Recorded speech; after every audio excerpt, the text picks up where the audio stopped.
Daniel Sheehan is a Harvard-trained attorney with close to 50 years of experience. He served as legal counsel to renowned Harvard psychiatrist Dr. John Mack. After Harvard forced Dr. Mack to defend his controversial research into the alien abduction phenomenon, Daniel represented him and secured him his freedom to continue that work. Daniel has most recently served as General Counsel to UFO whistleblower Luis Elizondo, is the founder of the New Paradigm Institute, and is currently pushing hard for UFO disclosure. Please see the description for relevant links, recommended books, and timestamps. Thank you so much for doing this with me, Danny. To start us off, could you please tell me a little bit about your background and about how you first became involved with the UFO issue? Well, I graduated from Harvard College in 1967, majoring in American foreign policy in American government studies. Studied under Henry Kissinger for American foreign policy. Studied under David Reisman for sociology. Under Kenneth Galbraith for economics. All those folks were there at that time, and graduated in 1967.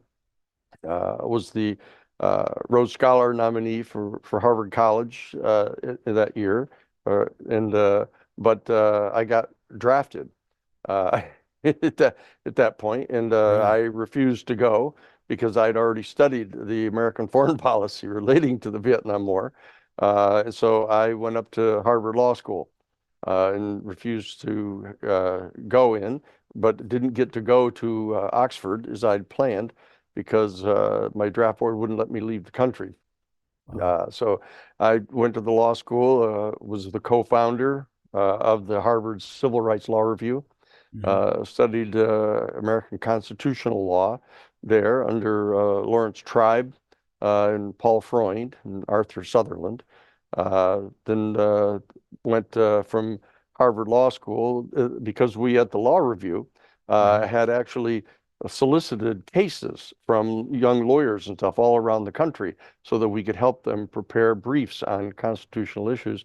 One of the very first cases that came in, which I was supervising, was the case in which we established the right of journalists to protect their confidential news sources under the First Amendment.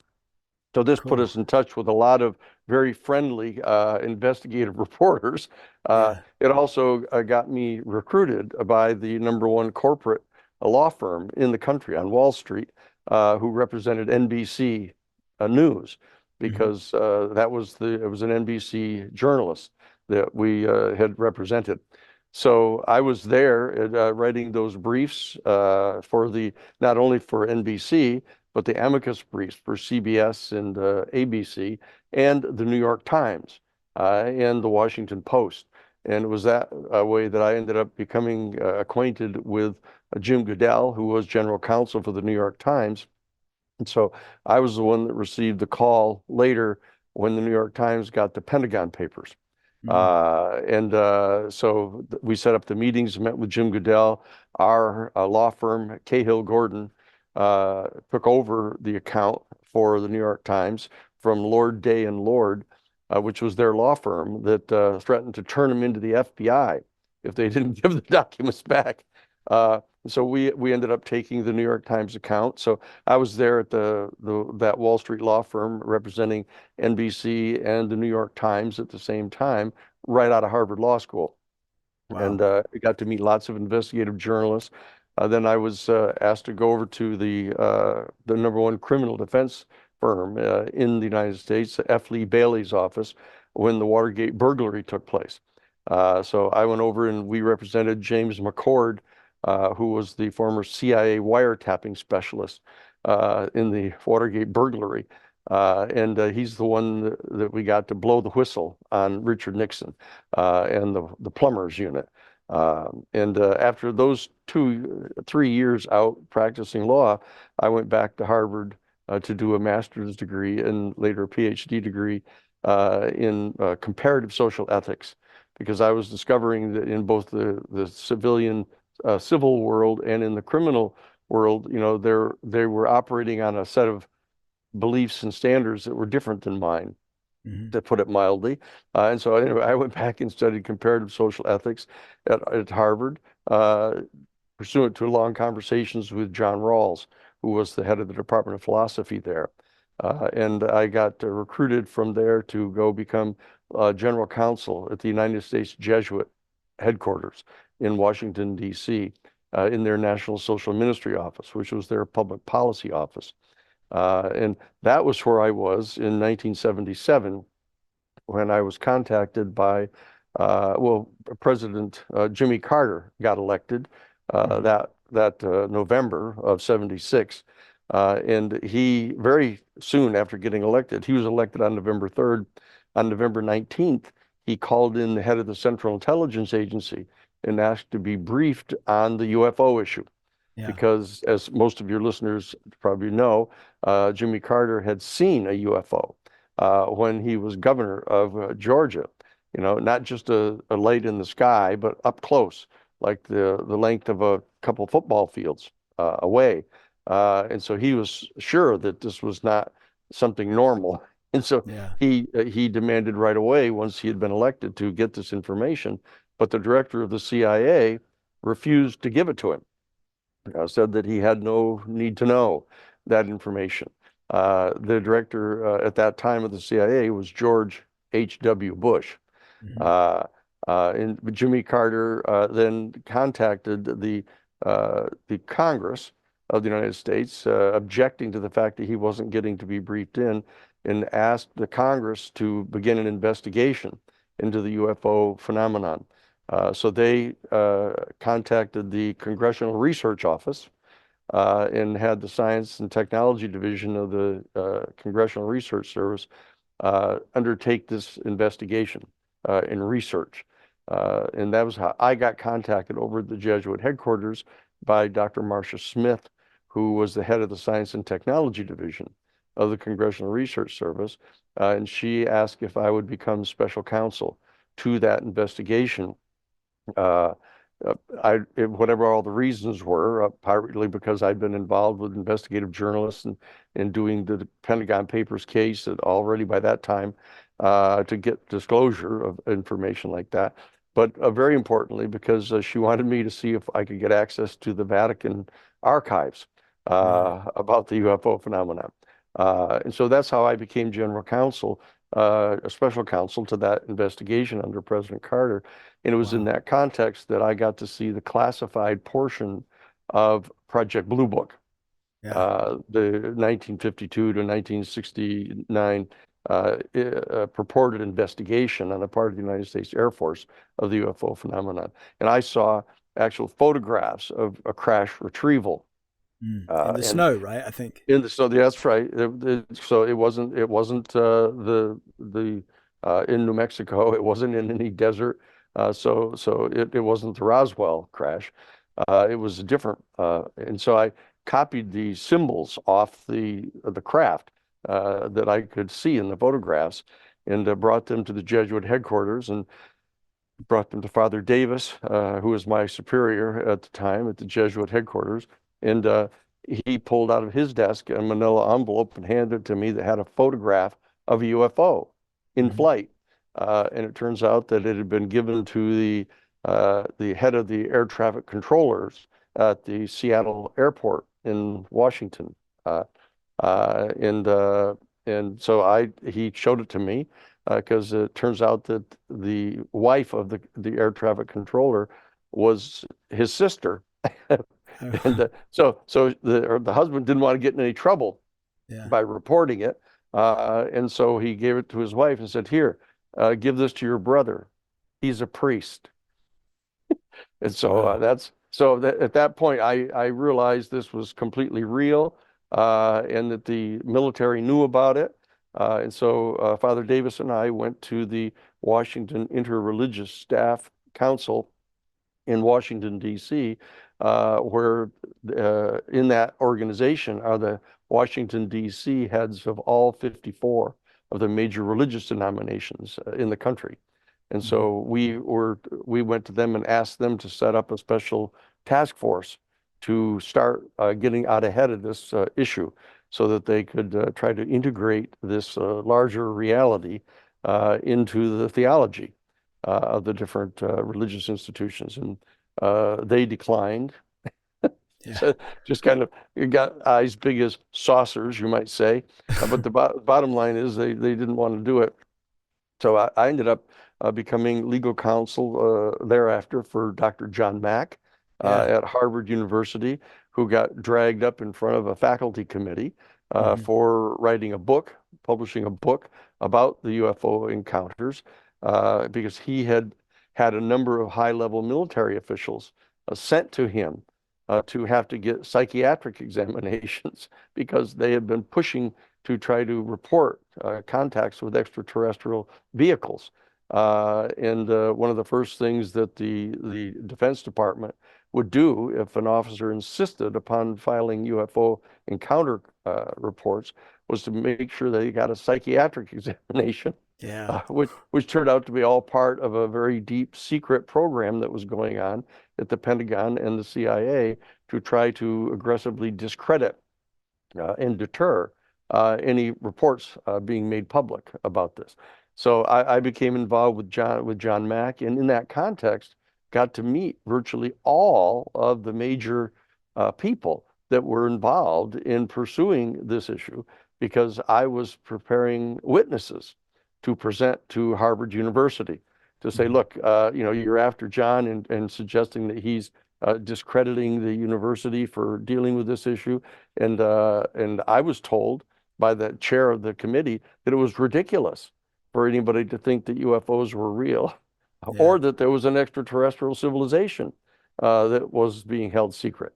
And so I began to prepare the witnesses to present to Harvard University in sort of a grand rounds, which I thought I owed the university since, I'd gotten my undergraduate degree, law degree, and done my master's work there. So I waved the old school tie at them and said, look, why don't we have a grand rounds on this issue? And they freaked out and just dropped the whole case against John.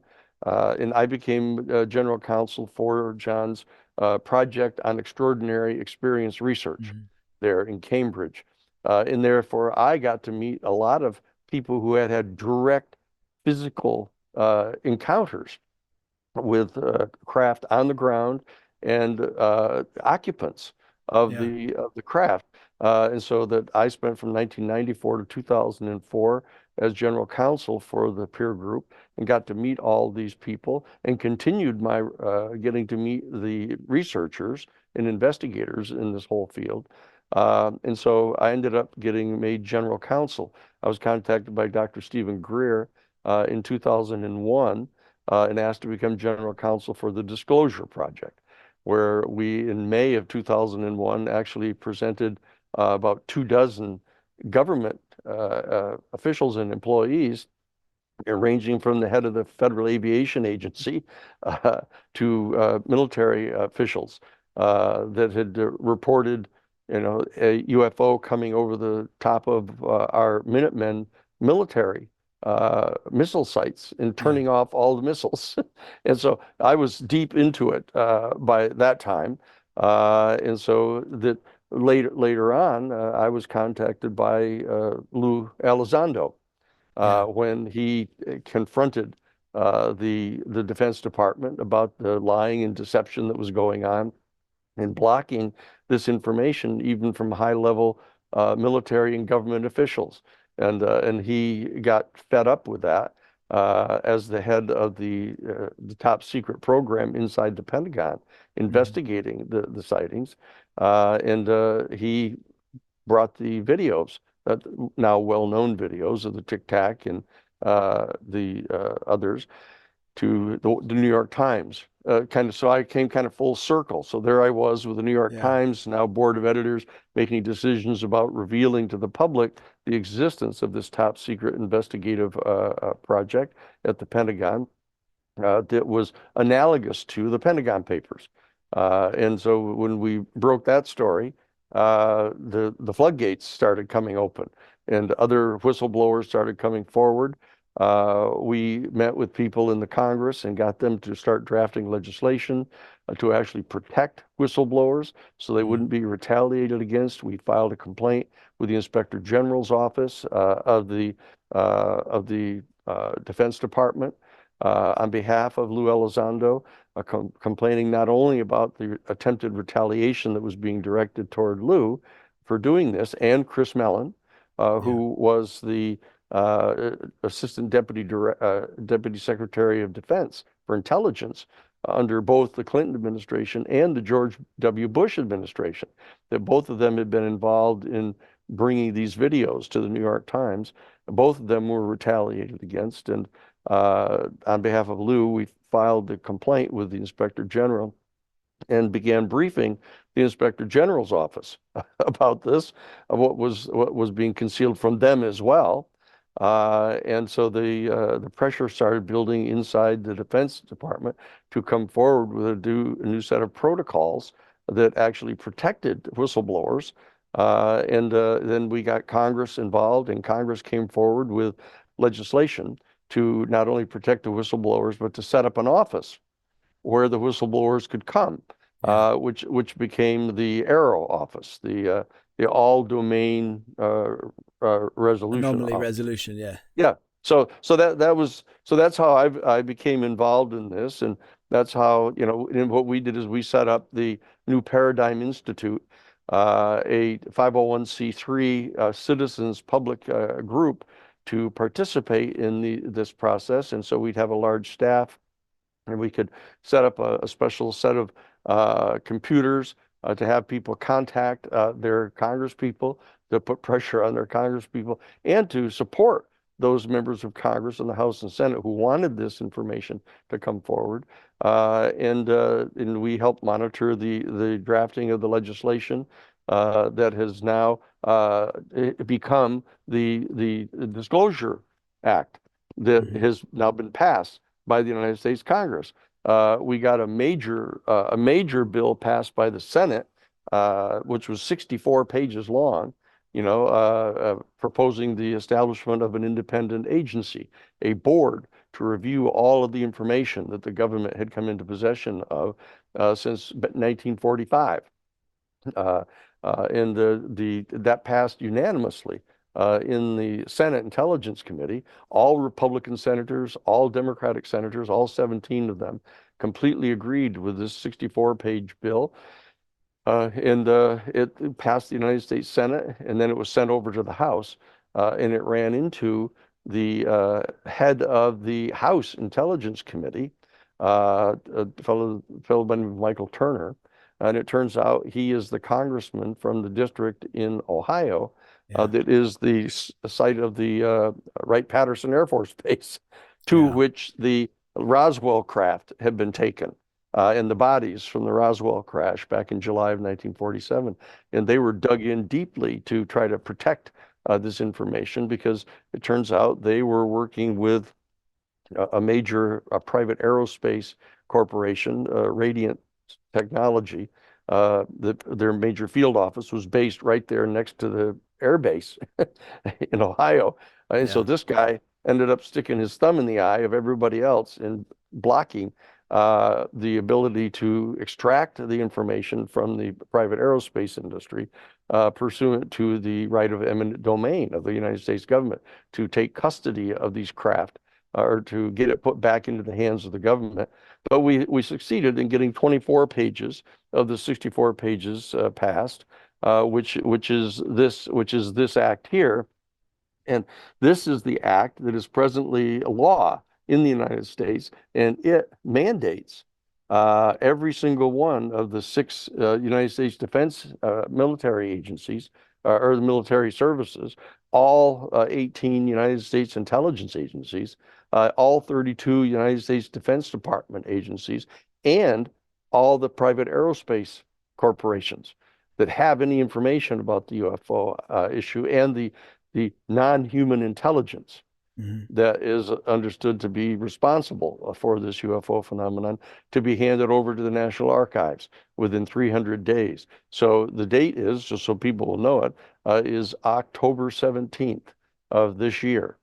So the head of the archives for the National Archives has now been ordered to prepare an entire process of taking these documents into the possession of the archives. That has to be initiated by February 23rd, basically a month from now.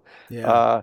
And all the agencies designated have to start gathering together all of this information and putting it into a digital format with an index and searchable index, and get ready to turn it over to the archives, which has to be completed by October 17th of this year. So we are in the process of disclosure. Finally, after all these years, I've been at this for over 45 years, and have gotten to talk with almost everyone in the field as an attorney, as in a certain sense, one of the attorneys for the UFO movement in the United States. So I've gotten to interview these people in the context of being an attorney, almost like doing depositions of all the people and gathering this information together. So that's sort of the status of our New Paradigm Institute right now. It is also offering to protect legal whistleblowers and to represent them if they get attacked, and to enforce the provisions protecting them. And we've set up a whole website now so that people can go to newparadigminstitute.org and be able to, through that, contact their congresspersons, their United States senators. It's all they have to do is push a button, put in their name and zip code, and it'll communicate to them who their congressperson is and their senators are, for people who don't know, and automatically send a letter of support to their representatives to get this information thoroughly presented to the archives, and to get as much of it as possible revealed to the public. So that's what's going on right now. And so we've gotten tens of thousands of people have contacted us now and are putting the information out to their representatives. So there's a bit of a firestorm going on right now under the senators and congresspeople, who 98% of them all want this major statute passed.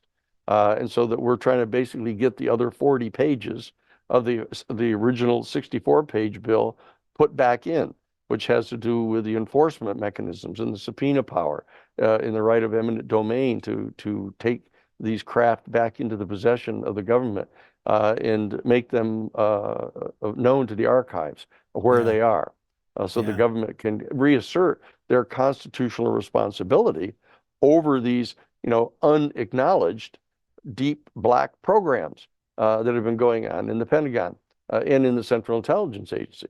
So this is what's happening right now. We're in the midst of it right now. Awesome. Perfect.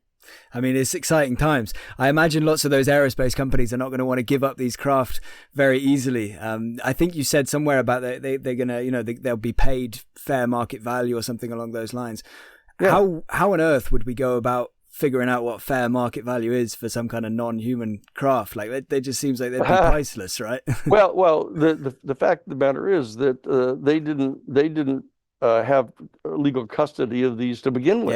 Yeah. I mean, it's the. So I guess the government would choose what's fair market value, and they wouldn't be able to say much about it. Yeah. Well, the government, the military, the United States military and Central Intelligence Agency have had special units that are assigned to go recover these craft. Yeah. If any of them land, and capture them if they can. And so the United States government had these in our possession before they were put into the custody of any of these aerospace corporations, to try to figure out the technology to try to back engineer these.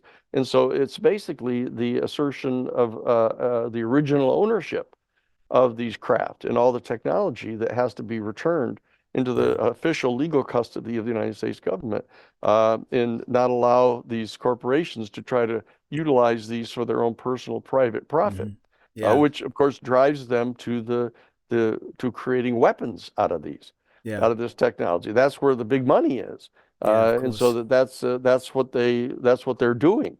They're trying to create missiles and propulsion systems for fighter jets and stuff, using the technology of the UFOs. And we've really got to bring that to a stop. and we've got to try to get all the nation states of our planet to gather together and meet to set up a treaty to prohibit the use of this technology for weapon systems, which will totally destabilize the entire geopolitical structures that have been set up now to stop the creation of first strike nuclear weapons.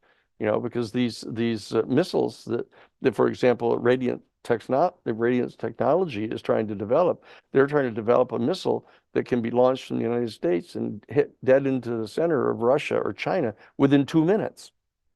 And it totally destroys their ability to protect themselves. And so that they're going to start freaking out and think they may have to launch an attack against us to stop us from launching these. So that we've got to stop that. Yeah.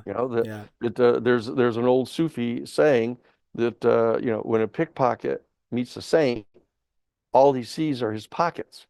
And so what's happened is the military, because they've been tasked to be completely defensive about theoretical attacks against our country, that what they've done is the minute they've seen these flying saucers, they say, "Holy mackerel, what a great weapon that would be to have." Yeah. and so that's what they're doing.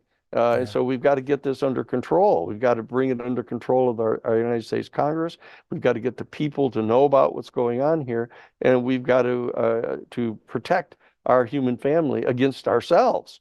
It's not the threat from some extraterrestrial civilization that's going on here. It's the threat coming to us from the deep state, of the national security state. They're the danger here. Yeah, we are our own biggest threat. Yeah, humanity is its own worst enemy in a lot of ways. Wow. What popular ideas and narratives that maybe are popular within the world of UFOs at the moment do you think are false? Like what narratives do you think are incorrect or are way off base? Well, the one of the principal ones that I'm deeply concerned about is the fact that maybe the extraterrestrial civilization is hostile to us, and that they're, I mean, more than half of the movies that have been produced by Hollywood, have these horrible, rotten-looking creatures, like in Aliens and other things, coming here to kill us, or to eat us, or to rape our women. I mean, it's like it's the typical dialectic of the reactionary worldview, is settled in trying to paint the extraterrestrial civilization as an existential threat, and therefore, not coincidentally, to authorize a whole new round of weapons construction. I think is going to generate trillions of dollars of profit for private military corporations. I mean, that's the main trope that we have to be concerned about. On the other side of that spectrum is the theory that somehow the deep state here in the United States has broken the code on the technology by recovering these UFOs, and that they've built man-made UFOs, and that they're going to kind of put them together to launch a fake attack against the United States. The false flag idea. The false flag idea, and are going to therefore use that to justify building a whole new round of military equipment. And that therefore our deep state is actually trying to plan a false flag attack to pretend that we're being attacked by an extraterrestrial civilization, taking advantage of that first trope that I was talking about, and that they're going to try to utilize that for their own personal self-interest, and that's the second major narrative that's being generated inside the UFO community that I adamantly disagree with. And the fact of the matter is, I mean, I know more about the machinations of the national security state than virtually anybody else in the UFO movement. Because I've dealt with them in the Iran-Contra case, the drug smuggling, the massive assassinations, all of that stuff from the deep inside that I know about that stuff. And I am convinced that is not what's going on. That's not the nature of the danger that is presented by the national security state. It's this other issue of them trying to develop the technology into a new weapon system, a whole new generation of weapon systems that will destabilize the geopolitical order on the planet. That's the real danger of the national security state. So it's a disservice to fabricate some kind of horrible scenario and be redirecting people's attention to something that isn't true. And therefore, it disenables us from focusing on what the real danger is from the national security state. So those are two of the main tropes, I think, that are operational inside the UFO community that I'm convinced are not true. There's not any direct existential threat being presented to us by the extraterrestrial civilization itself. And I don't believe that our national security state people are planning a false flag operation utilizing the back engineered technology. And I hasten to point out, not because they're not capable of thinking of things like that. Oh yeah. But it's like, these war game scenarios that they play out 15 different potential scenarios. But you have to be careful not to convince yourself that all of those scenarios that you've thought of are true. And those are the two main ones that I'm concerned about. Cool. In a nutshell, I just wanted to get this one just a kind of quick answer. You historically have not done too many interviews. I know you've kind of been popping up here and there over the years, but you haven't done as many as recently. What's changed, and why have you suddenly started taking the bull by the horns and doing so many interviews? Well, mainly because we've succeeded in getting Congress to actually issue a statute now mandating that this information be turned over to the National Archives. And all of the information, this is extraordinarily important provision of the law, that all of the information that has been in the possession of our government, any government agency of any kind, or any private party that has been funded by government funds, has to be turned over to the archives, and it is presumably going to be made public, on October 17th of this year, which turns out to be just a matter of two weeks or so before the national election that everybody's talking about instead, and so that because of that, I know that the clock is running now. When a substantial amount of information is going to be at least made available to the National Archives and is going to be subject to the statute to be publicly revealed. And so the president is authorized under this statute to review this 25-year-old information and decide which of it might need to be postponed from public revelation. So I want to, in our New Paradigm Institute, and all the people in the UFO community are trying to mobilize to put as much pressure as possible, not only on President Biden to exercise that discretion very limitedly, to not just take a calcimined brush to this whole thing and just paint over all the information, now that we've got it turned over to the archives, and then have the president just postpone any kind of revelation about it. So we want to make this a public policy issue, that any candidate for the presidency running in 2024 has to be willing to allow the information that Congress has demanded be presumably revealed to the public to be made public.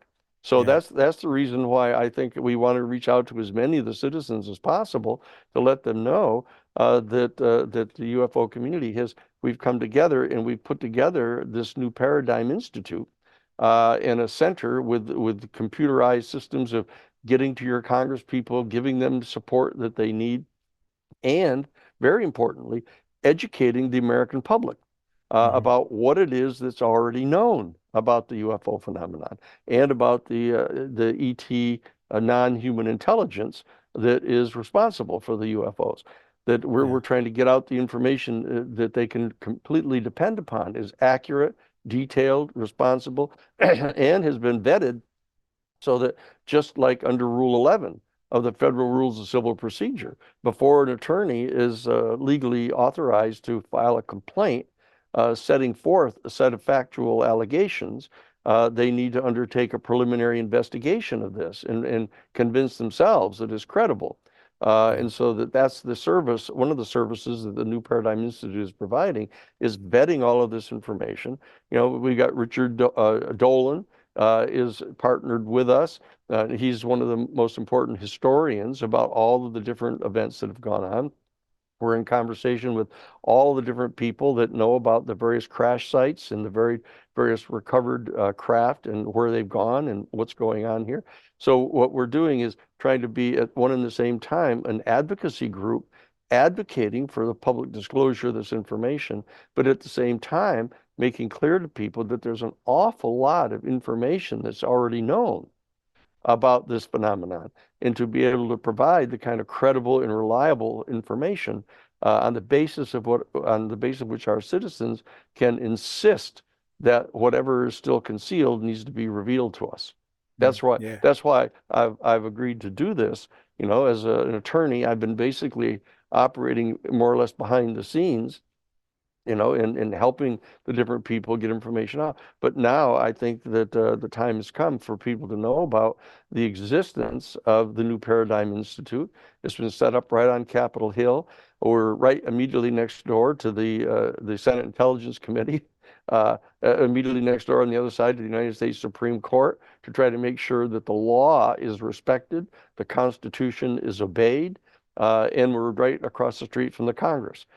So that we're meeting regularly with the members of the staff of the Senate Intelligence Committee and the House Oversight Committee to start trying to choreograph 40 different whistleblowers that are prepared to and have already brought their information under oath with full documentation to the Senate Intelligence Committee to make sure that the Intelligence Committee knows what's going on, and then they need to coordinate, and we're trying to help facilitate that to whatever extent we can, facilitate the relationship between the United States Senate, which is under the control of the Democratic Party, and the House of Representatives, which is under the control presently of the Republican Party.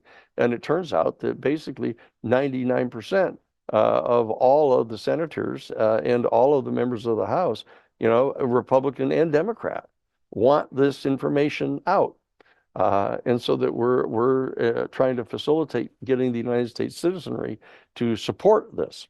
So that's the reason that I've agreed to talk with people publicly now about what it is that we know and what it is that the New Paradigm Institute is doing, so people can just simply go on their computer and go to newparadigminstitute.org and get all of this free information in a kind of coordinated and coherent way. And also reach out to their congresspeople and to talk with each other. That we've got an extremely sophisticated computer system set up now, so that that we can set up these chats and conversations about this information, so that we can participate in exercising our responsibility as citizens. Well, thank you for your work in pushing them and trying to keep them honest and roll on October the 17th. I'll put the link to your organization in the description below as well. So if anybody wants to go there, they can just click that down there. But yeah, roll on October 17th. That'll be exciting. It's not too far away. You've made lots of fascinating claims recently, some mind-blowing claims, really. Some really mind-blowing information. You've said that there's multiple species of non-human intelligence visiting or interacting with us here on Earth. I think maybe 4 to 7. I don't know if that's accurate. I don't know if that's what you've said. Like the Greys, reptilians. Can you kind of list what these other species, as to the best of your knowledge, what is actually visiting us here? What's interacting with us? The one species that is the most well known, of course, is what they call the small Greys. These are like 3.5 feet tall, small, with large heads, oval shaped eyes, the classic alien, three fingers, the classic little alien. But there's also a tall gray species that is virtually the same people, but they're like 5 to 6 feet tall. You know, they'll look you right straight in the eye. You don't have to scooch to have any contact with them. They're right up in your face. And then there is the reptilians. And it's important that the reptilians get this really bad rap, that people say, oh, it was like a reptile, it's like a lizard or snake, but they're more like the little insurance gecko guy, but they're big, they're tall, they're like 6 feet tall, but they're actually quite benign. Very friendly, kind of affectionate, that Barbara Lamb, for example, who's one of the preeminent psychiatrist in the field that has conducted hundreds, literally hundreds of interviews with people who have had encounters with different beings. You know, she was wanting, after many years and decades indeed of interviewing people about this and trying to assist them with the kind of trauma that these encounters kind of generate sometimes, that she actually wanted so much to really get to see one of these so that she could actually know positively that they're real. And she told the story, one afternoon, she comes back from her garden, she comes into her house, and there is one of the reptile species standing in her living room, you know, and he was very mellow, very friendly, kept communicating to her telepathically, look, everything's fine, don't worry. I just wanted to make sure that you knew that we were real and that we're kind. And she was just extraordinarily happy to get to have that happen. So there's the reptiles. And the problem is they've been given a really bad rap by the Church of Scientology, for example. People don't realize this about the Church of Scientology, but that one of the major premises of the Church of Scientology is that there is such an extraterrestrial civilization, and that there's this fundamental dialectical conflict going on between the reptilians that come from Beta Reticuli and the Pleiadians that come from the Pleiades. And they assert that this is a very human species in the Pleiades, and they actually assert that these are ancestors of ours, right. And that they've seeded this. So that there's that third, there's in addition to both the short and the tall grays and the reptilians, there's this other assertion that there are these very human-looking like species that are in fact our ancestors. This is the Billy Meyer trope about this species. And then there's an additional one, a fifth one, which they call the mantis people. These are extremely tall, 7 feet tall, extremely thin, almost mantis, like praying mantises, very tall, kind of a little scooched over. Really, very interestingly, whenever there's a sighting of any of the mantis people, if they're in the company of any of these other species, all the other species seem to sort of acknowledge that the mantis people are the ones in charge, that are the ones that are kind of giving directions to the others and coordinating them, etc. So there are five of these species that there are multiple reports, highly credible people, police officers, military officials, doctors, lawyers, candlestick makers, butchers and bakers, all across the world that have had these kind of encounters. And those are the ones that are the most prominent. Now, there are assertions that there are many others, but from the point of view of the New Paradigm Institute, at this point, we're not as convinced that some of those other stories are accurate. But we believe that there are these five that are coming and going from our planet, and have had multiple sightings and multiple contacts, direct contacts with these beings, all of whom communicate telepathically. Right. So where did you get all this information? How confident are you that it's accurate, and why are you so confident that it is accurate? Well, the bottom line is that I've had almost 47 years of interviewing people about this, and interviewing them from the perspective of an attorney. Like the experiencers you're talking about. Yeah, the experiencers who are presenting this information in detail, that I've vetted a lot of them, that there's no reason in the world why they would say something like that, that it certainly is not a career builder for any of these people, and so that I've tried to call out of all of these different interviews those that I would be willing to present to a jury, and to be able to vouch for them as the attorney that's going to be standing in front of the jury and saying, look, I'm going to be presenting to you witnesses that I have met with, talked with, have investigated, and I'm willing to vouch for these witnesses to you. And that's the process that I've gone through all these years. And I've culled out of this major corpus of different theories and information and reports and all that, a very solid set of information. And we're putting together at the New Paradigm Institute, which will be made available at our website at newparadigminstitute.org, where people can go, the details of why it is we believe that these five different species are coming and going here, and that they're aware of each other, of course. And it's not clear yet what type of federation or relationship they have with each other than this kind of repeated story that we get, that whenever one of the mantis beings is present with any others, that they seem to yield to the direction of the mantis people, who are extremely kind of spiritual, intelligent, kindly kind of group of people. I use the term people to talk about them because they are clearly like us in the regard of being people. That they're sentient, intelligent, highly technologically developed, obviously, because they have these craft that they come and go in, and there are different kinds of craft that have been generated in the star system from which they come. They have similar capabilities, but they're different shapes and modalities. But and so that's how I've come to the particular conclusion I have.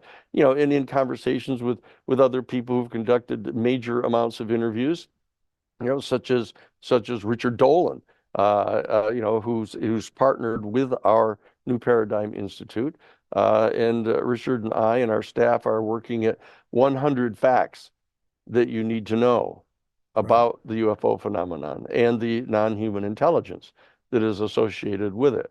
And so that's what we're in the process of preparing as part of the educational aspect of the New Paradigm Institute. And very importantly, we're going to be actually providing courses, college credit courses at the New Paradigm Institute, where people can get an undergraduate degree in extraterrestrial studies. Because we're trying to get out ahead of the power curve on this. Getting ahead of disclosure, Yeah, you gotta do this. I mean, the major universities, the academy in the world has to come into the 21st century here.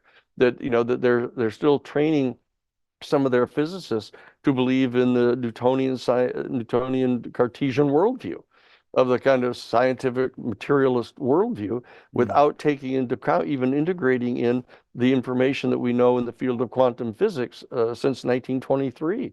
And so that they're behind the power curve. The institutions are lagging behind the actual substantive knowledge that our human family has.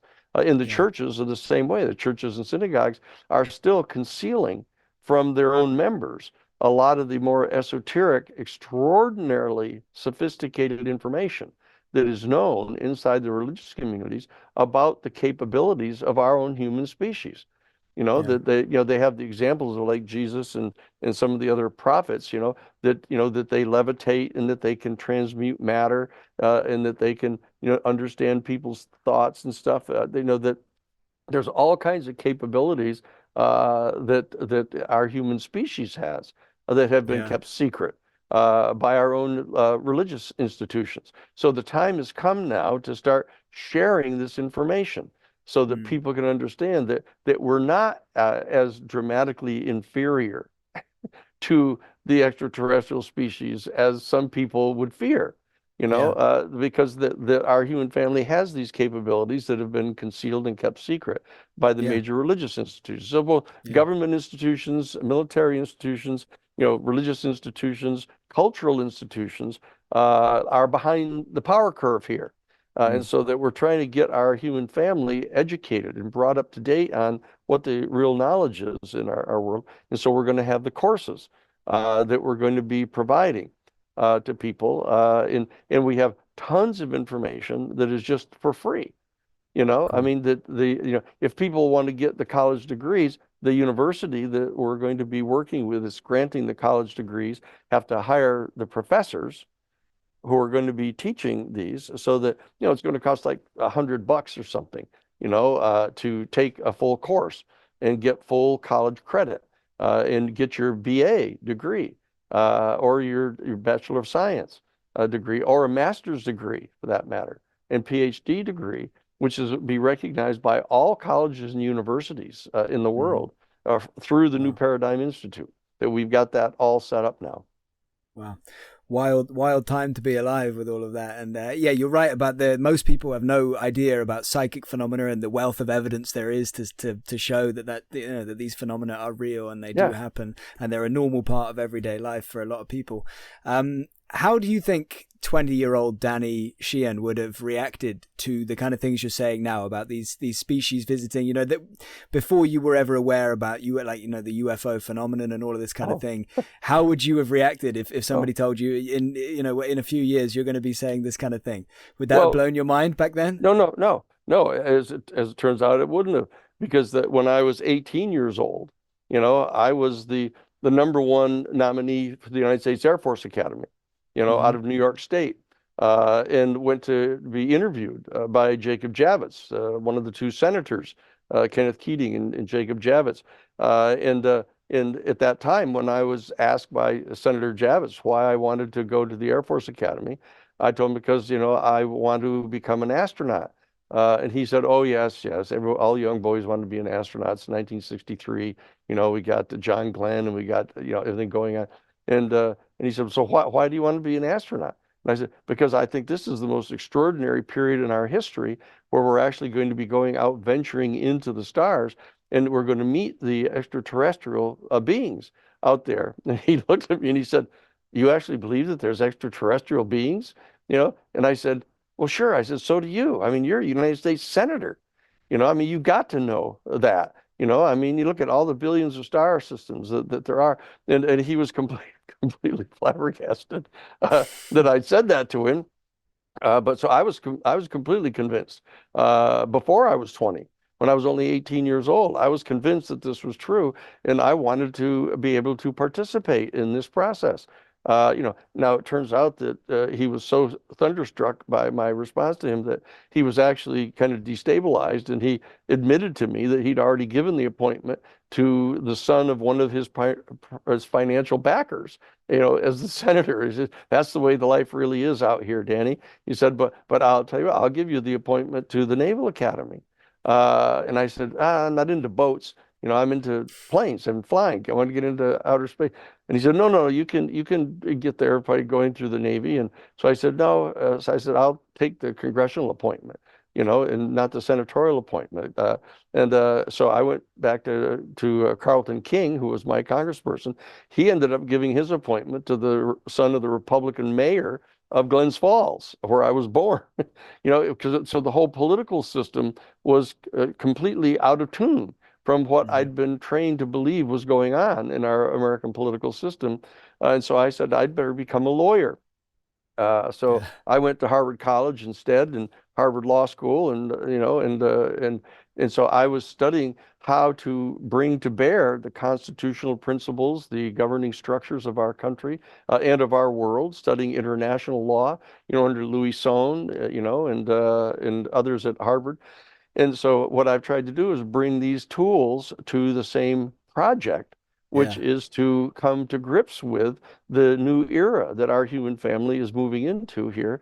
And I knew by the 21st century that we would be deep into this. And here we are. Here we are, right on the precipice, right in the middle of it. You've also mentioned, I think, that there is a genuine video of an interview with a non-human being, or extraterrestrial being.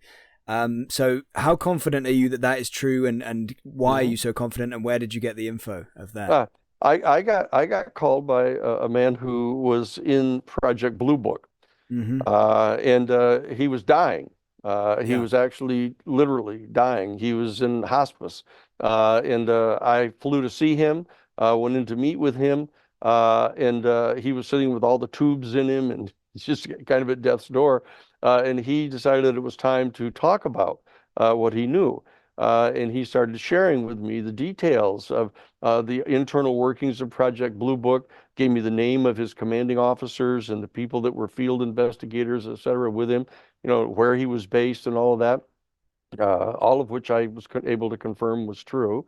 And then he told me about his commander after he had spent years being in Project Blue Book and got to be the kind of part of the fixtures there at Project Blue Book, dealing with those cases which Project Blue Book could not explain away.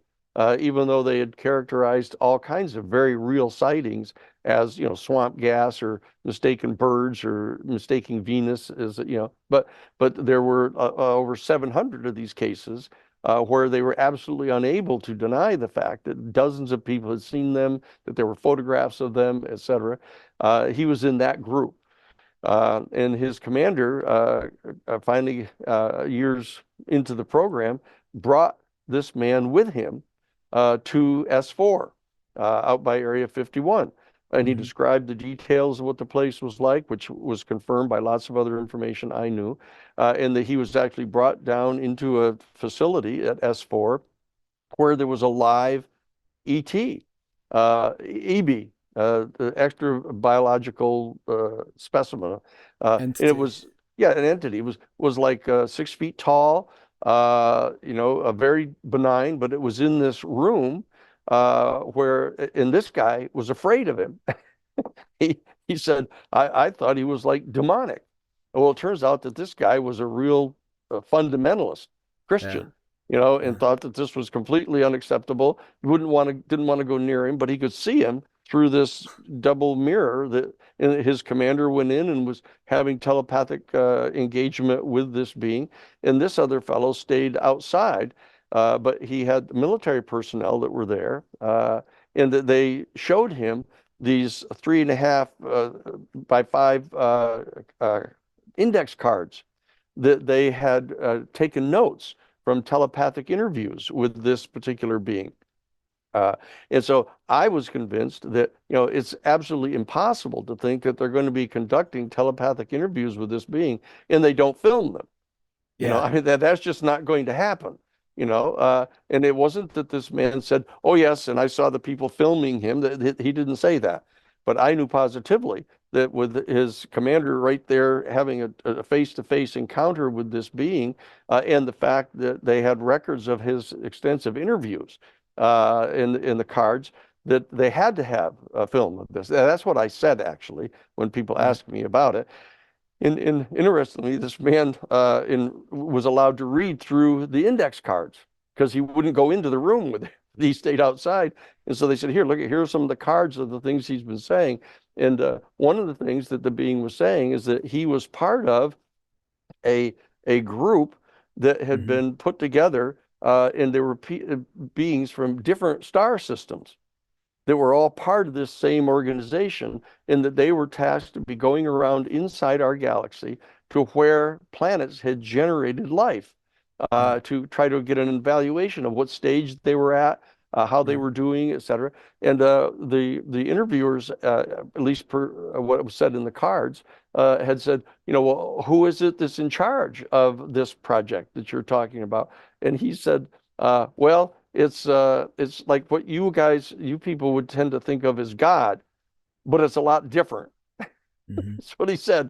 And then this guy, because he was such a fundamentalist, he said, I wasn't going to tell anybody about that because I didn't believe him. I thought he was demonic and I thought he was lying about it. And so I never reported it to anybody. But he wanted to tell me this on his deathbed. And so that's why I said that, that I'm convinced that there has to be film footage of the interviews with this being. Wow. So I guess 2 questions on that. First of all, the guy from Blue Book, would you be able to share his name at this point, seeing as he's passed away? And secondly, are you aware of whether the video is online or of anything like that? Have you kind of come across it? No. You... I'm sure that the video is not online. Right. I'm sure that as I say, I came to the overwhelmingly logical conclusion that they must have filmed this. But I've never seen the film. He never mentioned a film. But I'm sure that they've got it. And what I'll have to do is check with some of the people who know him to make sure that it's okay to reveal his name, which I'll be willing to do. But I'll just have to check on that now that you've asked. Okay, cool. Well, maybe I can follow up with you on that next time we talk, hopefully in the next few weeks or months. Because I do know his name. Yeah, because that would be great to get that out there. That. Yeah, that would be great to get that out there. And I've got a question from one of my patrons based on that interview, that interaction with the being. And I'm going to kind of read he gave a few of the lines from the exchange between the being and the person, which is essentially going to be repeating what you said, but it shows that you've remembered it correctly, at least. Okay. So this is he said that about the Blue Book official that told you this on his deathbed. The live alien at S4 was asked telepathically, "Why are you coming here?" or was asked, "Why are you coming here?" The being replied that yes, they were part of an interstellar group surveying the state of evolution of life forms on different planets. He was then asked, "Who's in charge of all that?" And the being replied, as you said, "It's sort of what you guys would refer to as God, but it's a lot different than you think." So Robert, my patron, would like to ask you, based on that kind of exchange, how do you think religion is connected to this phenomenon, the UFO phenomenon? Well, it's important to realize that religion, the Latin root of the English word religion is relegare, which is to relink. That's what that means literally in the Latin. And so that the entire endeavor of religion among our human family is to try to relink us back into unity with the infinite and eternal consciousness that is the ultimate source of the generation of the material universe that we experience ourselves as being in. And so that it's important, as I pointed out just a moment ago, that the religious institutions, in the hierarchy in the religious institutions, has been keeping secret from the people information which they thought regular people wouldn't understand or couldn't understand. For example, in the Catholic Church, the entire cartography of the belief system of the Catholic Church, was formulated back at a time when 99% of the people in the whole world were completely illiterate. And that 99% of the people never went more than 50 miles away from the place where they were born. And so that as a group of people that were able to experience these higher capabilities of our human family, began to share the information with each other, we're trying to figure out a way to communicate at least something about this information to the masses of people who were completely illiterate and uneducated and unsophisticated and didn't have any kind of contact with the rest of the world. And so what they did is they provided stories. They came up with mythologies and fictionalized accounts of something at a very simple level to try to communicate to people about. And the problem is that that's become ossified, and kind of poured into concrete, those kind of childlike mythologies that they were promulgating. And then the institution adopted them and then started becoming totally protective of the literal truthfulness of those kind of low-level understandings of what it is that's going on. And so that's what's happened. But the Catholic Church and the other major traditions, the Hindu and the Buddhist and Sufi traditions, etc., are knowledgeable about this. And there are writings, secret writings and things that talk about the actual capabilities of our human family, etc., and how it relates to this, and what it's ultimately saying based upon my review of this. And it's one of the reasons that I went back to Harvard to do the master's work and plan to do the regular PhD work on this, is I was trying to understand this in kind of the most sophisticated level, so I could try to figure out how we can get a more modern story conveyed to people who now are not illiterate and not ignorant and are familiar with things going on in the world. And so that what we've really discovered here, and this is part of what we'll be trying to communicate to people through the New Paradigm Institute, what the new paradigm is, to understand. And what's really being told to us is that the sum total of all of the mass and energy that we see in the kind of pursuant to the classic Newtonian Cartesian materialist worldview, sum total of mass and energy that makes up our material universe. The question you have to ask is, well, what's outside of that? If we have a finite universe, and we're all in the process right now with the Webb telescope and the Planck telescope and everything, trying to figure out where the boundaries are of our material universe, that's been allegedly expanding outward from the original Big Bang and is expanding and disintegrating out wider and wider. Where are the actual boundaries of this material universe? And once you ascertain the boundaries, what's outside of that? Okay. Yeah. And that what the word is that literally what the word is that there is an infinite, infinite, and eternal sea of completely undifferentiated consciousness. And it was this infinite and eternal sea of consciousness that basically enfolded into manifestation, into material condensation, an aspect of that consciousness that was the original inchoate quantum field that was able to flash into material manifestation in 1 microsecond as a wave of energy, and then disappear out of material manifestation. And then the next one would flash into material manifestation as a particle of mass.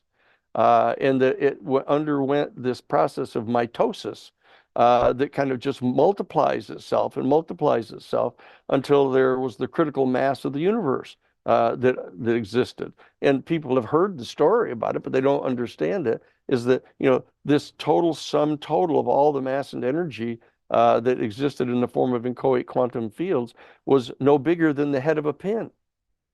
It was so deeply condensed, and that every single unit was in direct contact with each other. And then what happened is the polarity that was holding them all together, the bonding phenomenon that was holding them all together in contact with each other, immediately reversed. And every single ultimately irreducible integer of matter, pushed away from every other one. And that was the nature of the Big Bang. It wasn't an explosion from a single point outward. It was everything pushing itself away from everything else until the next microsecond, when the bonding phenomenon reestablished itself. And so there was a combined force of pushing everything out and away from each other. But at the same time, there was reinstituted this kind of attraction that it all had for each other. And so they started coming together to form, atomic units. It would form muons and leptons in these subparticles of matter that would then end up being electrons and protons and neutrons that would come together to form an actual unit of an element. And the elements would join together to be compounds and mixtures, and then eventually star systems and galaxies. But we know that what's happening is every single element in the entire universe, as far as we can tell from what we've studied so far, is disintegrating. It's got an atomic life, and it disintegrates. The half-life, that half of the units of atoms of a given element will disintegrate and break down into the lower constituent elements. And that this expansion and disintegration process is going on, that we believe that we're in the process of an expansive activity going on in our universe, so that every single ultimately irreducible integer of matter in the entire universe will eventually be separate and apart from every other one. And our entire material universe will disintegrate. And it will ascend back into a state of ultimate and infinite consciousness. But then at the next instant, it'll go the process, so that there's this whole oscillation that's going on and it will begin to come back together again as a material universe, until it collapses back down into this little size of a head of a pin. This is the oscillating cosmos. This is the what they call the Magnum Annus, is the great year cycle of our universe. And that in each expansion and each period of contraction, there comes together a certain confluence of mass and energy, in which the units of matter become more and more complex. and the limited minimal amount of every single unit of matter ultimately is conscious. Because it is consciousness, it's condensed consciousness, and that's what they're talking about. And that it isn't that quote God is some human being, sitting on a throne, with a long white beard and a scepter. That's that primitive, kind of mythology image that was created. But the beings, human beings who know about this, know what the configuration really is. And there are all kinds of texts in Hindu and in Islam and in Christianity that talk about these things, but they've kept them secret, because it's like casting pearl before swine, as they say. But the fact of the matter is the time has come to stop treating us like swine, or treating us like mushrooms, as they say, keeping us in the dark and feeding us shit. As the old saying goes, we're not mushrooms. The people are smart. We're able to process this now, and so there has to be a renewed process of understanding this kind of extraordinarily sophisticated process that is going on in how our consciousness, how each collective of mass and energy that is a human being, is capable of ascending to a state of consciousness that is able to establish direct experiential union with the infinite and eternal sea of consciousness, which is what they call God, except that it's different than you think. Yeah, that's like the being said. Like the being said. And they've had, there are planets and star systems in our own galaxy that are as much as 6 billion years more evolved than we are. That our whole planet has only existed for 4.5 billion years. We've only been a particular species for like 200,000 years. But there are other star systems where the planets are like 6 or 8 billion years more evolved than we are. So it shouldn't be surprising that they've come to a position of getting a greater understanding of this very same reality of which they are an intimate part. That this is the kind of great insight into what's going on. And what it is that they're able to answer some of the profound metaphysical questions that our human beings are still asking ourselves. Like, how did our cosmos actually come into material reality? It's the cosmological question that is at the root of different worldviews, right? And how is our universe unfolding? Is there any kind of teleological pattern that we can discern about the expansion of our universe? Is it going to dissolve into absolute nothingness? Is it going to come back into collapsing back together again? This is what they call the teleological question. These are two of the profound fundamental questions that undergird all philosophy. And the big one, which they call the ontological question, is how did consciousness come into being? What's the nature of consciousness? And how does it relate to the material realm? It's the mind-body question that is at the base of the philosophical discourse. And finally, the epistemological question is, what means do we have as human beings by means of which we can possibly answer questions like that? Are we limited to the experience of our sensory systems, of our seeing and hearing and touching and tasting? Are we limited to that, or do we have some additional faculties? Do we have like a sixth sense, perhaps, that is an extrasensory perception system that is able to discern a reality at a distance, that is able to have telepathic communications, that is able to engage in astral travel? What are the other capabilities that our humans? Precognitive, absolutely, things from the future. And the bottom line is that virtually all of the religious traditions, to get back to the focal point of the question, all of these religious traditions know about this. That there is an extremely limited percentage of our human species who have devoted their entire lives in this incarnation to trying to discern this. And they know that there are particular methodologies by means of which you can improve your ability to experience this. Certain dietary activities, meditation activities, taking care of your body and not putting, intense spicy foods into your system that kind of buzz you up all the time so that you can't focus on this kind of subtle, extraordinarily subtle experience that goes on. We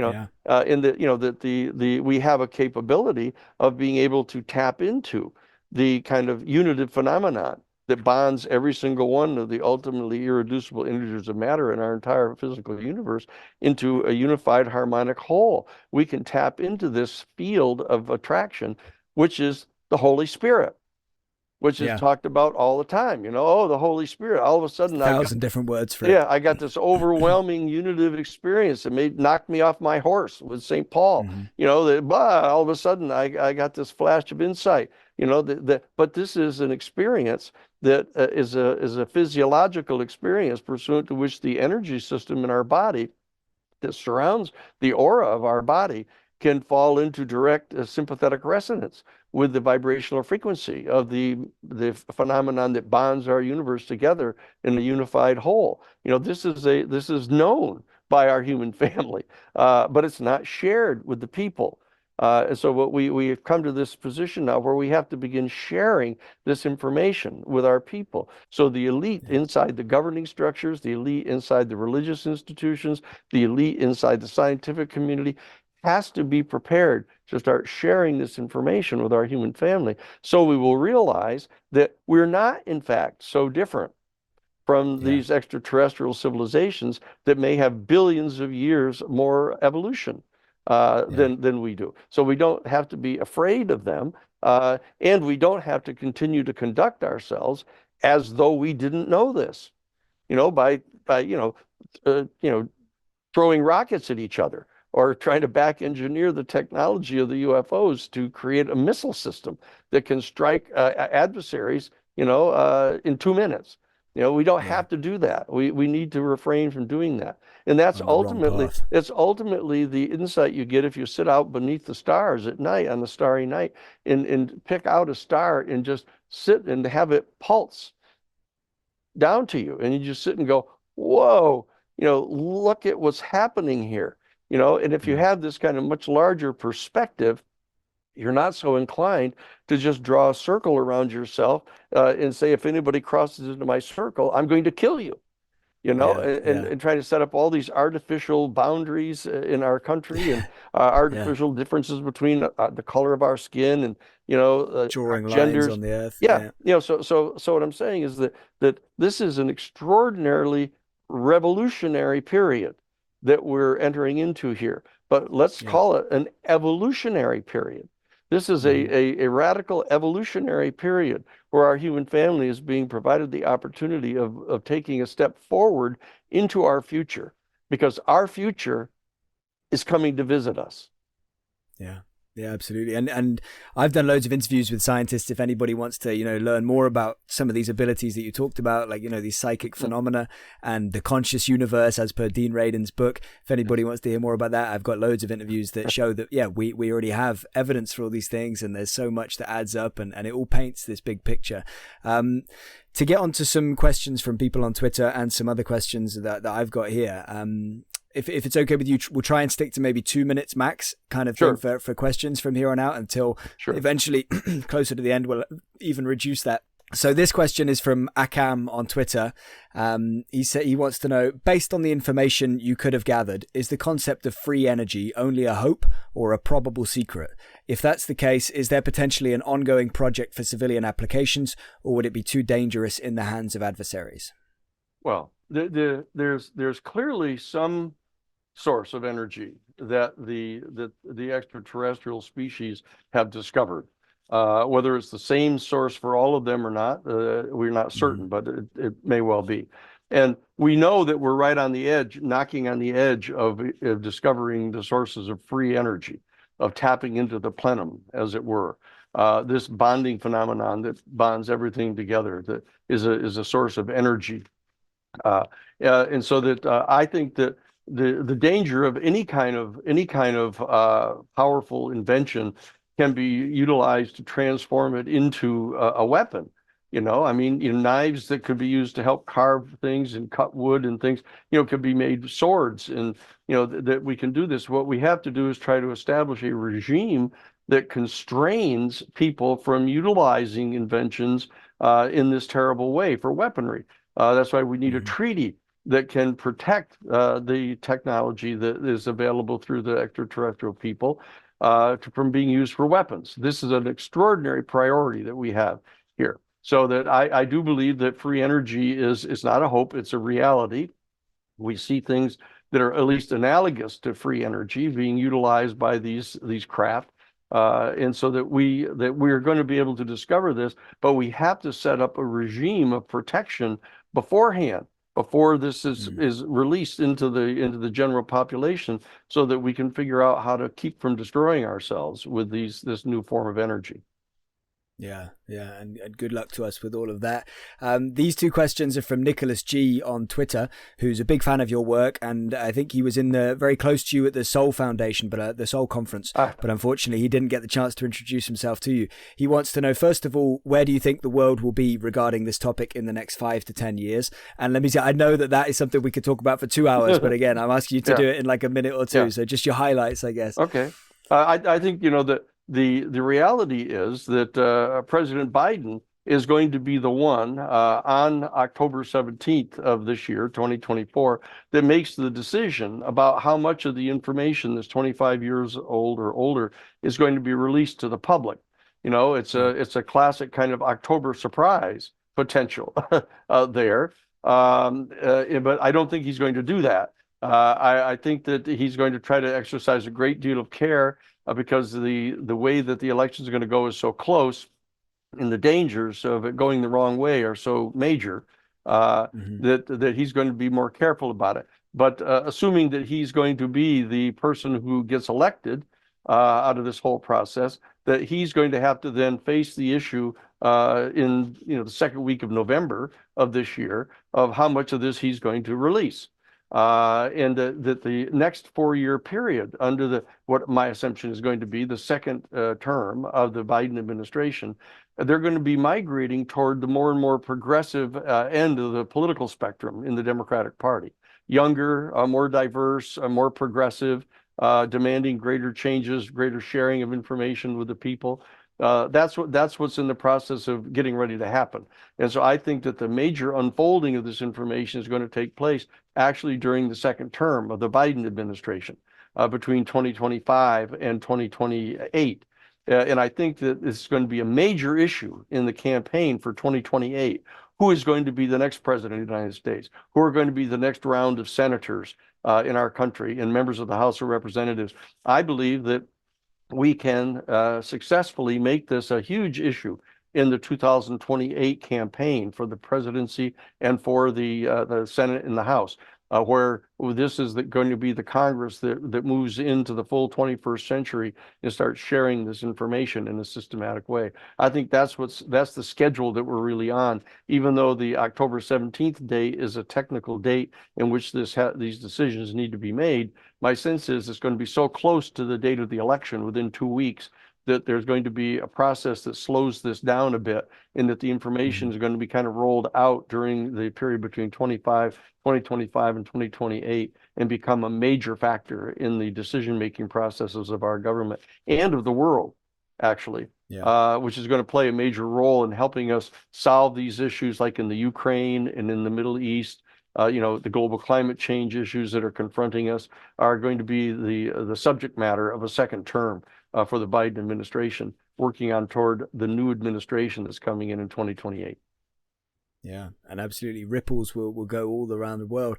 So this is another question from Nicholas. He said, and it kind of corresponds with some things you said not too long ago as well. In terms of minutes, not like days or weeks in other interviews.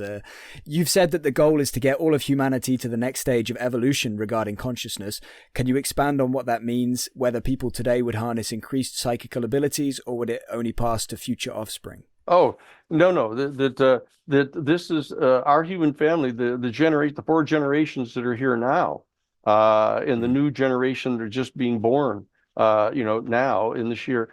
are perfectly capable of accessing these capabilities of our human family.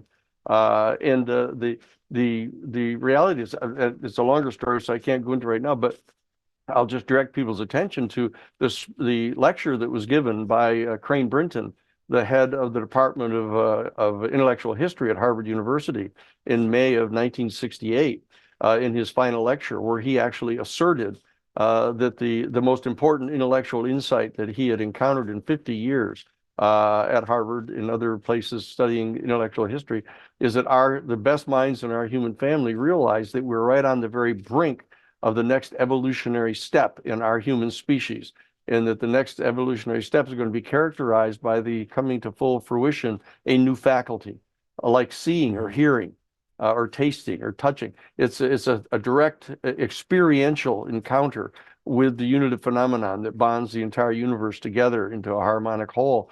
And that by dint of this direct experience, like seeing or hearing, it's not an intellectual activity. It's a direct experiential encounter that one has with the unitive phenomenon in the universe. That this experience is what enables an individual human being to be able to discern what type of human conduct, either individual or collective, is either harmonious with or disharmonious to the natural order of the universe. This is an extraordinary coming forward of a new faculty in our human family that is part of our evolution. And Teilhard de Chardin, who is a Jesuit paleontologist, was talking about this as the Christic force, this going on in the universe. And it changes dramatically the theories of evolution that Darwin came up with.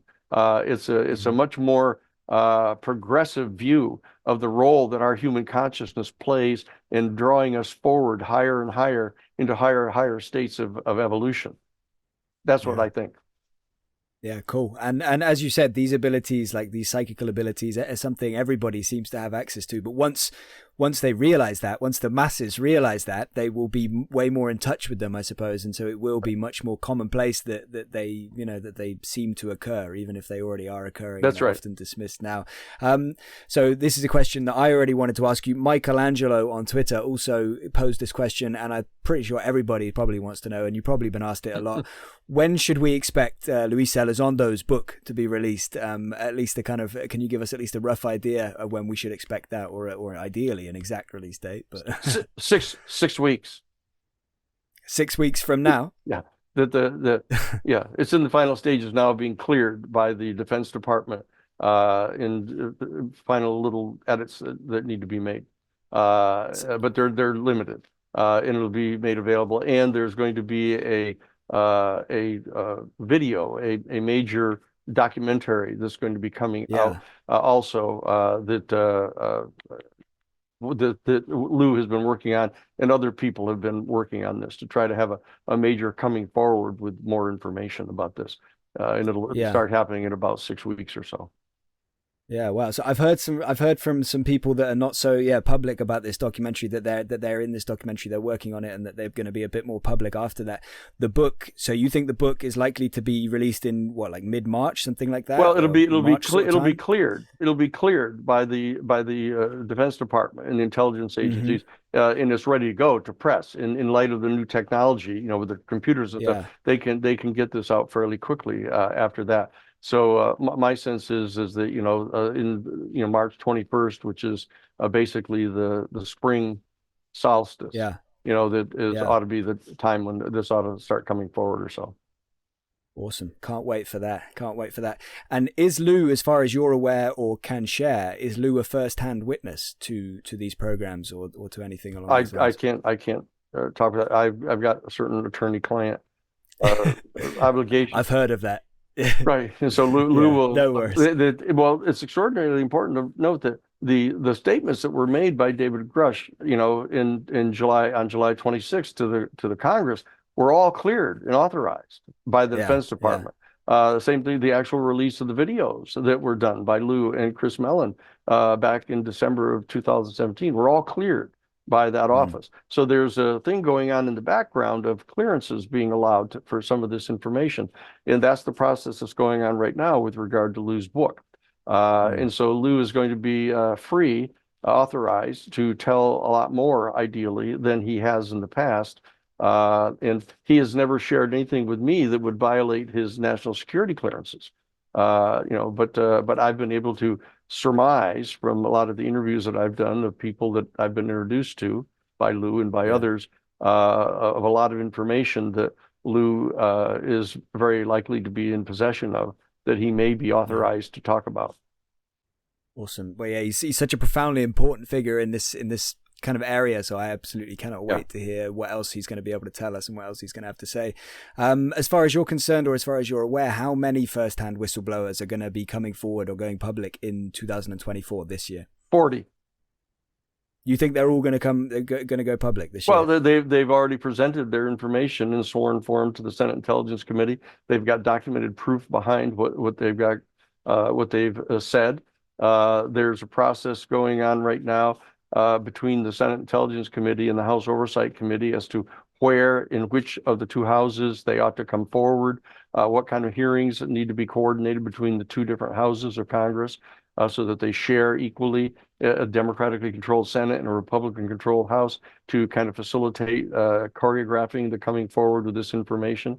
And all of this is being choreographed in such a way that it's mounting pressure on those who have been resisting the 64-page bill. This sets up a controlled disclosure plan. That's what the bill does. But if they're not going to come on board with this kind of a systematic controlled disclosure process, then it's going to have to be done in this other way of just letting one after another of these 40 inside sources reveal their information in hearings until those who are resisting the controlled disclosure plan, come on board. At which point, then they'll set up that 9-person board that'll start reviewing the information and are going to be much more inclined to release more information. So that's the dynamic that's going on right now. Yeah. Wow. So you think they would go public via the hearings rather than like as Grush did going forward, like in the media and then the hearing coming second? Well, you need to understand that stuff is all choreographed. For example, coming forward talking to Ross Coulthard, was very much connected to the planning to get coming forward in the hearing. So there's a kind of a conscious coordination going on here at how to do this in the most effective way. Okay, but you think we will hear from them in this year? I do. These 40 whistleblowers. Wow, I can't wait for that as well. Are you representing any of them? Can you tell us if you're representing? You don't have to obviously name names, but I'm not at liberty to discuss that right now. But our new paradigminstitute.org is involved in being available to represent a number of these whistleblowers. Okay. Would you be able to answer in a yes or no fashion whether you are representing anybody who has first-hand knowledge that would corroborate David Grush's claims? Am I able to talk about it? No, I'm not able to talk. Are you able to just confirm a yes or no if you're able to represent? No, I'm not able to do either one. Got you. No worries. Will this, in terms of disclosure, again, a big topic that we could talk about for ages, but just in a really quick answer, will the slow drip disclosure continue as you've suggested, or do you think we will have this kind of paradigm shifting moment, this catastrophic disclosure that people have talked about?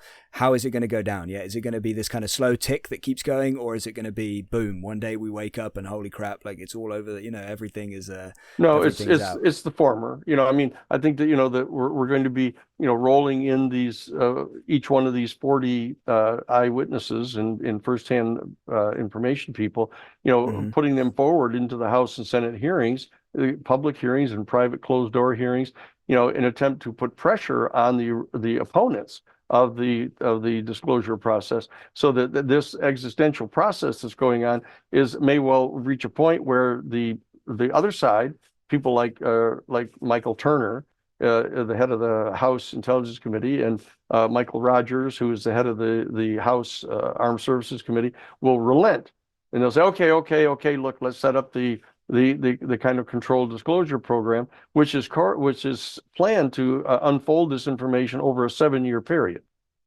I mean, that was the original 64-page bill. So that there's what they perceive as, quote, catastrophic disclosure is what has to start kind of happening step by step, to put pressure on them to be willing to have the controlled disclosure. So that both of these things are going on simultaneously. And as strange as it sounds, I would hope that the Controlled Disclosure Act will getting passed the full act and set up the board, and that we'll be able to deal with this in a very professional way, and then we'll be able to see how quickly this is being absorbed by the people, and what the impact is on the world, geopolitical relations with other nation states, et cetera. And so that but the bottom line is this process is underway right now. And so that all of those questions that have been asked for so long are now getting answered in practice to figure out how rapidly this is going to come forward and how quickly it's going to be digested by the institutions and culture. Mm-hmm. And I want to ask you a classic question of when do you think disclosure will happen, but I quickly want to qualify it by saying I know first of all that there's so many moving parts that it's essentially a lot of speculation because things can get pushed down the road and lots of things can happen. And I also want to say that by disclosure it can mean lots of different things to different people. There's levels to disclosure, and what I'm meaning by this is that when will the average person that has no knowledge or information of this topic, that they don't really follow, they don't really know anything that's going on, when will that average person be aware that there is essentially a non-human intelligence interacting with our planet? Well, do you have a kind of prediction or an idea of a year? Yeah, the answer to that is as soon as President Biden decides to tell people, and if he doesn't, then whoever is elected in 2028, November, I think the pressure is going to be on that person who is going to get elected to do it, if in fact President Biden hasn't done it in his second term. He's certainly not going to do it here in his first term for the reasons I've pointed out, but during his second term, it's possible that he would be willing to do this.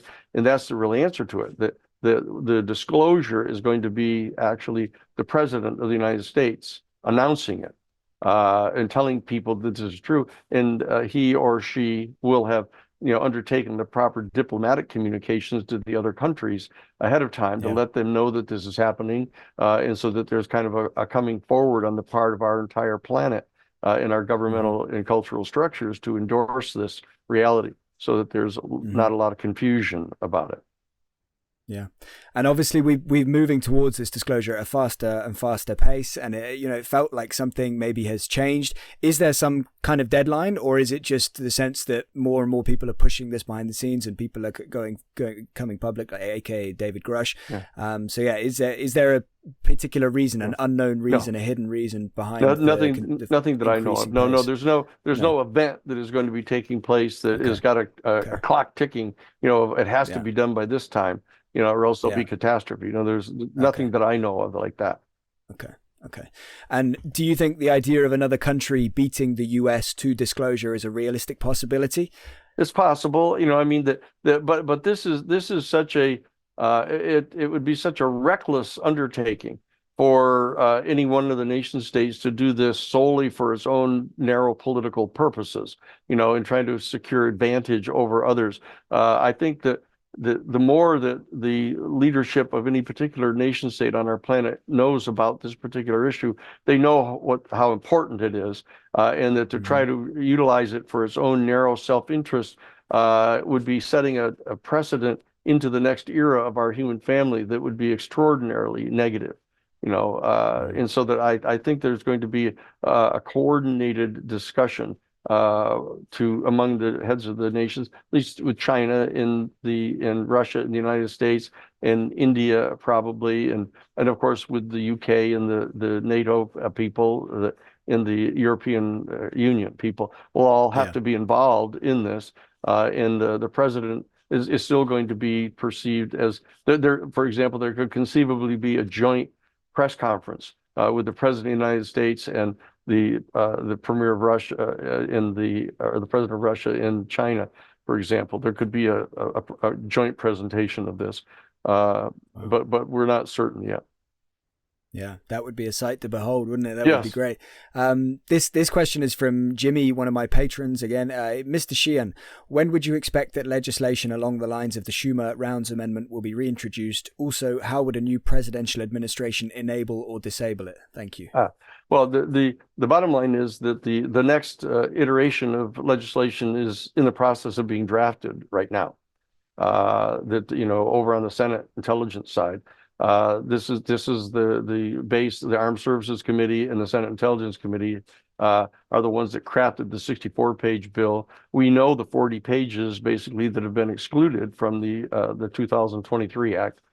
So we know what it is we want to get put back in. And so that the process of rewording that or bolstering the language in some way to relieve unnecessary objections on the other side are being crafted right now. So I would anticipate that this is going to be introduced into the Senate in the reasonable foreseeable future. We're talking about a matter of weeks or a couple of months probably to get this prepared. Awesome. Have governments, as far as you're aware, again, it's a bit speculative. I'm not looking for a definitive answer, but have you heard anything on this? Have governments made agreements with non-human intelligence? Are there any agreements in place? And is one of the non-human intelligences or non-human intelligence in general somehow involved in the disclosure process? These are both things that, there's rumors and smoke and things about. Well, without, the risk of it being misinterpreted, clearly the extraterrestrial civilization species are involved in the process because they could do it at any point in time they chose. If they wanted to just, the famous come down and land on the White House lawn or land in Central Park, like Keanu Reeves, they could do it. So they're obviously engaged in this process of trying to evaluate how much information that could be made available. And clearly they're also involved in making, in effect, public appearances that they're already doing. They fly over the top of Mexico City, on the day of the solar eclipse, so that thousands of people can see them, and take videos of them. We know of the one that landed on the United States Air Force Base, and had face-to-face encounters with some of the officials there, so that there are as a form of diplomatic communication and contact going on, as to how formal it's become, and whether there's an actual codicil or some kind of form of agreement.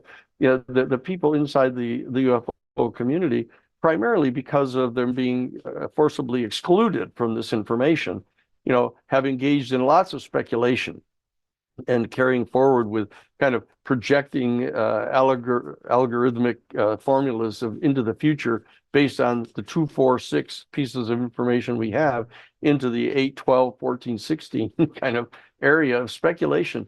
But we don't know yet what the present status is of any kind of formal agreements with one or more of these civilizations that are going on. But when I use the term the extraterrestrial civilization, it's not to suggest that I'm knowledgeable about the kind of juridical structure of any such kind of federation, but I'm thinking in terms like I refer to the human civilization. Even though we have nation states and different kind of alliances, but there is a human civilization and there's an extraterrestrial civilization. And it would be wise for us to develop some sort of probably more effective mechanism than the United Nations right now, that has the Security Council that's able to control what goes on and what doesn't, to organize ourselves in some juridical manner so that we can have a unified position to be taken with regard to the communications and what the diplomatic structure is going to be like of our communications with them, and that they need to do the same on their side. That it's hard to imagine that they don't have some kind of a juridical agreement among themselves, either formal or informal, as to how they're going to coordinate their activities with regard to our planet. That it's almost certain that they have some kind of an agreement. Yeah. Okay. So I'm going to leave a few questions on the shelf for next time that we talk, and I'm going to skip through to some really quick ones. So we'll kind of power through as many of these like really short and sweet questions as we can. So again, just in a few words, your thoughts on the jellyfish UFO video as it's been dubbed. Well, Jeremy, I view that as kind of really weird and peculiar. Yeah. As compared to the other weird and peculiar things that we've encountered here. We've sort of gotten ourselves acclimated to kind of the classic saucer. The saucer with the little dome on the top of it, and it comes and goes. Yeah. We've even gotten ourselves used to the little square boxes with the spear, around it. Tic Tacs. We in the little, flying butane tanks. We've gotten used to some of the topography of the structure of these things. That one's a little weird thing. I'm not sure. It's just comparatively new that Jeremy's gotten his hands on that, and he's made it available to people publicly. I don't really have any particular information about that. Yeah. All right, I'm with you. Weird, and I'm unsure as well. Right. Robert, again, one of my patrons, wanted to know, what do you make of the recent Miami Mall incident and aftermath? I don't believe that's true at all. I think that's just one of those classic. Let's all have a good time with some kind of a hoax, which I don't view as a good time at all. I think that stuff is reckless and dangerous. It's like the kids who used to cut the clotheslines of people on Halloween night. People need to really start refraining from engaging in that kind of bizarre stuff. It really disquiets the entire process. Yeah. I don't believe it at all. I haven't looked into it for what it's worth. It's kind of one that just kind of sailed right past me. I'll get to it. Do we, again, kind of in a yes or no answer, do we have working anti-gravity technology as far as you're concerned? More or less. I've actually witnessed some of the experiments where the mass and the weight of a given item can be reduced through a certain kind of process, like a frequency. And it lowers the mass and the weight of the object. So they're on the right path to this, and I'm assuming that if the ones that I've gotten to see are to that level, that there's probably more. That's been done. I know that it has been the major target of the back engineering effort to try to figure out the gravitational field, because they've got the craft that actually are still at S4 that are actually just constantly floating. They're in a constant levitation state, and so that they know that, and once they know that the technology exists, there's a much better chance of being able to figure it out. And so I dare say they're pretty close to that. Well, what are your thoughts on this alleged Tardis-like UFO that's bigger on the inside than it is on the outside? Have you heard this from any? Yeah, absolutely. There's an Air Force specialist fourth class guy that was actually at one of the crash retrievals, and they were actually. This is a very credible source. That the craft had embedded itself into an embankment, and they cordoned off the whole area and declared kind of a hazmat danger, to the whole community around. And then they brought in a big 18-wheeler with bulldozer to try to attach it to the craft and pull it out of the embankment. And a little pie-shaped section came loose on the craft. In this Spec 4 was directed to go inside with like a little lantern beam, and he snuck into the crack and went inside. And the craft was only like 40 feet across, and it was the size of a major football stadium inside. That information we got years ago. It seems so completely bizarre and ludicrous, except that now there have been repeated instances of people coming to recognize that phenomenon going on by getting access to the internals of these craft. And so that's very definitely something that we believe to be true. Yeah, wow, completely bizarre and ludicrous, but as you're aware, and as I'm aware, reality can be described in those terms sometimes as well. What do you make of Ross Coulthard's claims that somewhere in the world there is a building that is purpose-built over the top of a UFO that was essentially too big to move? I don't know about that. Fair enough. The ones that I know about have been moved. I actually have information as to where they are. And so that they removed two pre-existent buildings. Can you tell us where some of them are? No, I can't, because not this time. Not at this time. Yeah, fair enough. And what do you make of Jeremy Corbell's claims this time that we have multiple undamaged, functional, non-human craft? Yes. Yeah, we do. Yeah. Why do you think we have undamaged craft? Like, are they gifts? Well, that's interesting.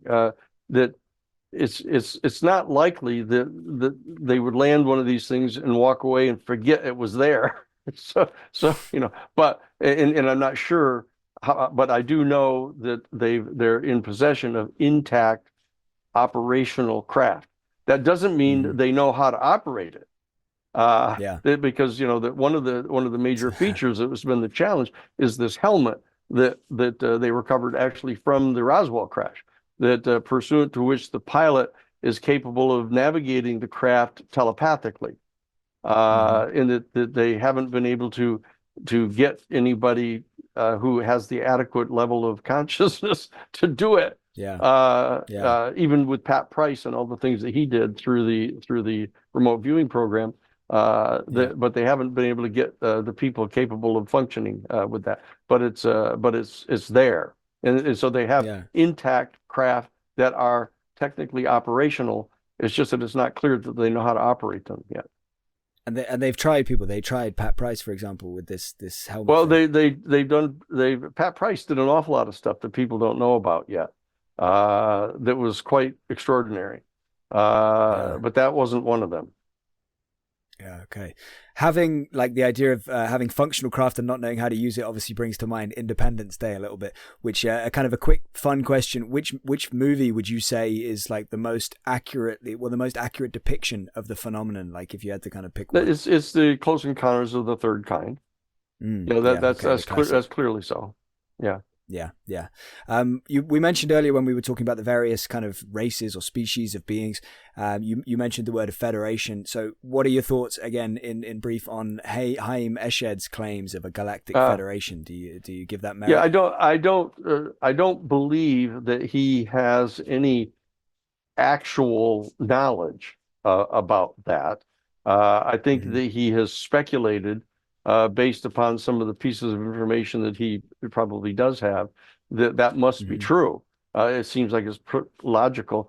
It's more like, I've come to the conclusion there's obviously a film of the interviews of the extraterrestrial biological entity, that it was a S4, but I haven't seen the film, and I haven't been told that, sure, there's a film and here it is. But I think was speculating about that because it seems logical that they would have evolved to that type of a juridical relationship with each other. But I don't believe that he knows it to be true. Okay. Fair enough. I know I need to get you out of here in a matter of seconds. Just two last really quick, like kind of yes or no questions, essentially, that are completely different questions. Okay. So like polar opposites. So firstly, Bob Lazar, as far as you're concerned, is he legit? Well, it's interesting. The Bob Lazar story always divides itself into two parts. One is the accuracy of what it is that he was saying about what was going on at Area 51, which is all highly credible now. All the other information has been revealed. The other one was about his own personal background, and whether whether he was gilding the lily, or whether they've actually tried to erase some of his past background so that his credibility would be damaged. But the bottom line is the substance of what he's been saying is now pretty clearly true. Okay. What do you think? I mean, this is a question that's a big part of my podcast. What do you, I'm not going to ask you what do you think, because that's going to be too much of a long answer. Right. Do you think we survive death in some capacity? Yes. We'll go into more detail Absolutely. next time, maybe. The we is the issue. Yeah, I think that upon death, we revert back into a direct experiential unity with the infinite and eternal, and that for all the same reasons that the universe is reincarnated and remanifested, even in the midst of its oscillation, we do too, and we come back and in fact, it's part of the Apostles' Creed. We believe in life everlasting, the resurrection of the body, and life everlasting. Reincarnation, Amen. essentially. And it was an actual part of the early Christian, Judeo-Christian belief systems until the Treaty of Nicaea. Well, we can delve deeper into that next time, and we can go into loads of other questions that I've left on the table for next time. Just to finish off, are there any last words you want to leave with people that have watched or listened to this? Dan? No, just go to newparadigminstitute.org. In the description. Free information, free access to your congresspeople, et cetera, and assistance in doing everything that you want to do to set up a local action team to help participate in this disclosure process.